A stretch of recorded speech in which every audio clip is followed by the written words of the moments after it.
Municipal buildings don't have to be ugly anymore. It's not like a typical police station. It's definitely not like the old dark and gloomy police station we had. I'm very proud of it, showing it off to everyone. I've had friends come, I've had family come to show it off. We wanted something that represented us, and we got it.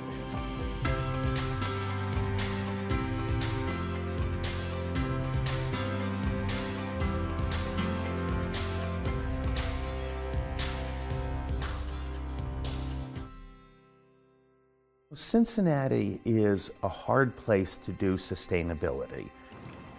We've got abundant water, so water scarcity does not drive our decision making.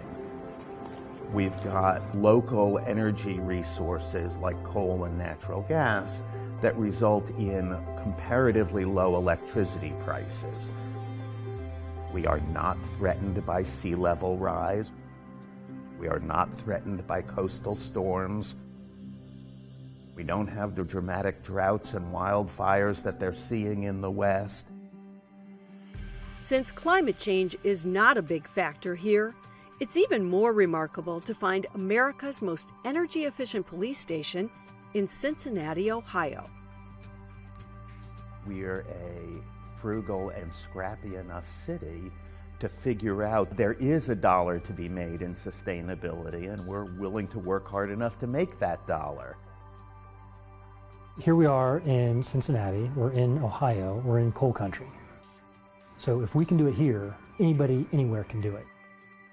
The land left of the bridge is the west side of Cincinnati, home to 100,000 people, a third of the city population. 14 different west side neighborhoods are all served by District 3 police. We're far and away the busiest district in the city of Cincinnati. We average between 10 and 12,000 more calls for service than any of the other districts that we have. We've been partnered up for about 19 years. I got 2542. Partners Chris Manson and Jeff Wizarkowski have patrolled the west side for 2 decades. Obviously, the drug problem is through the roof compared to when I grew up over here. If it was anything, it was maybe some marijuana, and even that, you didn't see dope boys standing on the corner. You didn't see prostitutes standing on the corner. Officers Wiz and Manson worked out of a headquarters building that was obsolete and overcrowded.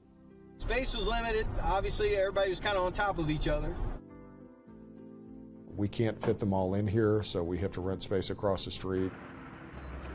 This is where the investigators and our VCS units work out.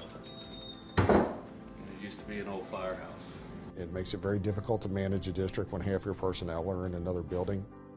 My name's Joe Combs, Cincinnati Police Detective, assigned to District 3, about to start my 19th year in January.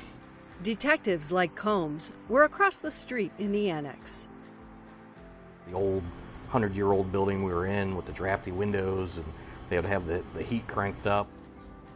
If it ain't working, it's ice cold, which is pretty much the beginning of the winter. We got to come in and bleed all the radiators. It's amazing that, ice forms on the inside of the windows here in the wintertime. And again, I can't see out the windows. The old District 3 is an historic building that opened in 1908 to house 35 officers and some horses.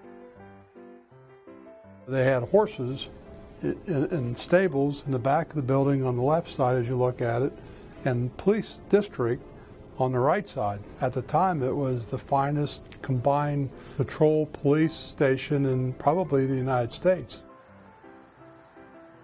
Well, some might say that it became impractical in just a couple of years. 2 years later, we're buying motor vehicles and replacing the horses.